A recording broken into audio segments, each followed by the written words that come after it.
ایک بڑا کمال کا اسپرچول اسٹرکچر ہے، ایک روحانی زبردست سسٹم ہے اس دنیا میں، شاید بہت ساروں کو نہیں پتا۔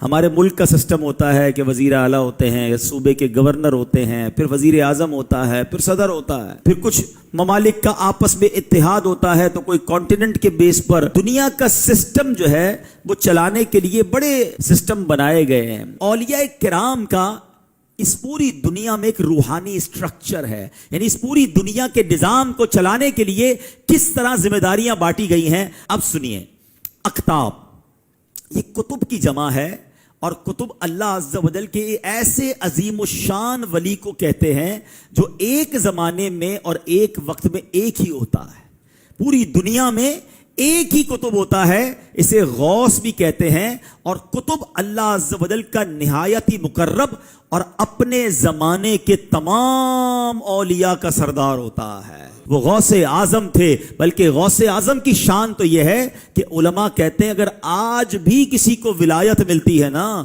تو وہ غوث اعظم کے در سے ملتی ہے، آج بھی یہ فیضان وہاں سے جاری ہوتا ہے۔ سیکنڈ کیٹیگری یہ ہے ائمہ۔ پوری دنیا میں صرف دو ہوتے ہیں، ایک کا صفاتی نام عبد الرب اور دوسرے کا صفاتی نام عبد الملک ہوتا ہے۔ یہ دونوں کتب کے وزیر ہوتے ہیں، اور کوئی کتب کا انتقال ہو جائے تو یہ دو وزیر میں سے ہی کوئی اس کی جگہ لیتا ہے اور وہ کتب بنتا ہے۔ تیسرے نمبر پر آتے ہیں اوتاد۔ یہ ہر دور میں صرف 4 حضرات ہوتے ہیں۔ آپ ہرارکی دیکھ رہے، سسٹم دیکھ رہے، 4 اوتاد ہوتے ہیں۔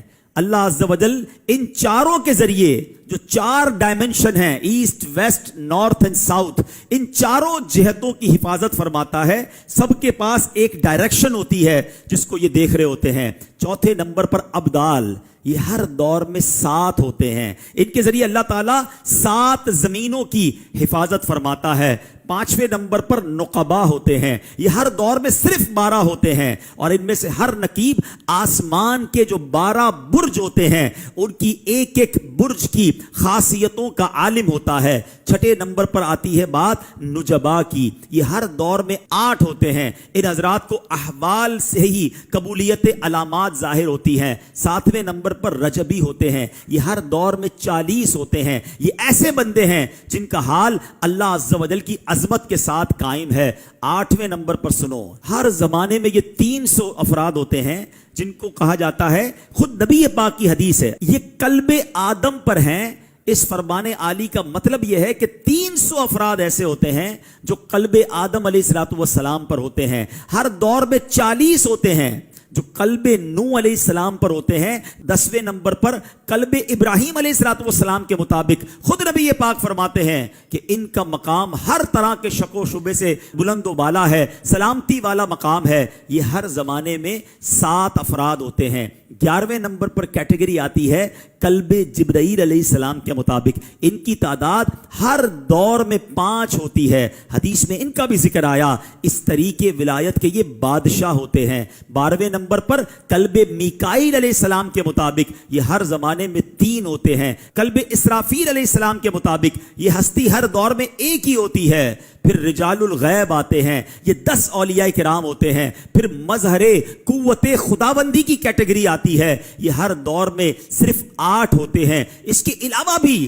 اولیاء العظام کی بے شمار قسمیں ہیں، مثلا الہیون، رحمانیون، رجال الغنی، بدلا، رجال الاشتیاق، عباد، زہاد، رجال الماء، قرہ، احباب، محدثون، اخلا، ورثہ، صدیقین، شہداء، صالحین، قانتین، صادقین، حامدین، ذاکرین، صابرین، واصلین، کرما وغیرہ۔ یہ اولیاء کرام ہوتے ہیں جو ساری دنیا میں پھیلے ہوئے اللہ کے بندوں کی ہدایت اور رحمت کا سبب ہوتے ہیں۔ سبحان اللہ، ہم اللہ سے یہ دعا ضرور کر سکتے ہیں کہ اللہ جہاں تو نے اتنوں کو ولایت سے نوازا ہے ہمیں بھی اپنی ولایت سے نواز دے۔